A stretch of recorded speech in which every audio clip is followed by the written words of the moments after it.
యువతకు సంబంధించి ఒకటే అడుగుతున్నాం. మీకు 25 సంవత్సరాల భవిష్యత్తు కావాలా, ఒక 5,000 జీతం కావాలా? మీరు ఆలోచించుకోండి. మత్స్యకార యువతనే తీసుకుందాం. మీకు జట్టీలు కావాలా, లేదంటే 5,000 డబ్బులు నెలకు 2 నెలలకోసారి పడేస్తే సరిపోతుంది? మీరు ఆలోచించండి. జట్టీలు పెడితే మీ సంపద మీరు సంపాదించుకోవచ్చు. జట్టీల మీద నిర్మాణం జరగదు.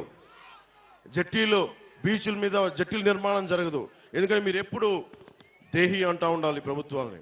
నేను చెప్తున్నా, మీరు ఎవరిని దేహి అనే పరిస్థితుల్లో నేను పెట్టను. మీరు 10 మందికి ఇచ్చే స్థానంలోనే పెడతాను నేను మిమ్మల్ని. ఇక్కడ నేను హుద్హుద్ తుఫాన్ అప్పుడు శ్రీకాకుళం వెళ్తే రణస్థలం దగ్గర ఒక యువకుడు చెప్పిన మాట, మీలాగా ఒక యువకుడు కడుపు మండి ఒకటే మాట అన్నాడు. తుఫాన్ వచ్చినంత నలిగిపోతా ఉంటే వాళ్ళు అన్నారు, ఒకసారి 10 కేజీలు బియ్యం ఇచ్చి చేతులు దులుపుకుంటా ఉంటే ఒకటే అన్నాడు, అన్న మాకు కావాల్సింది 10 కేజీలు బియ్యం కాదన్న, ఒక 25 సంవత్సరాల భవిష్యత్తు ఇవ్వన్నాను. సగటు యువకుడి తాలూకు మనోవేదన 2047 ఎంతో దూరంలో లేదు. మీరు ఈసారి వేసే ఓటు జగన్ మాయ మాటలకి మోసపోయి వేయకండి.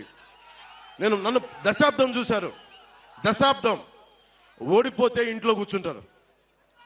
నాలాంటి వాడు ఓడిపోతే పార్టీ మార్చేస్తాడు.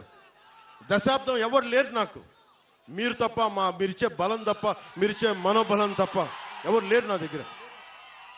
దాన్ని నమ్ముకునే దశాబ్దం పార్టీ నడిపాను. షర్మిల గారు, జగన్ గారి చెల్లెలు, ఆవిడ కూడా కాంగ్రెస్ లో విలీనం చేసేశారు పార్టీ.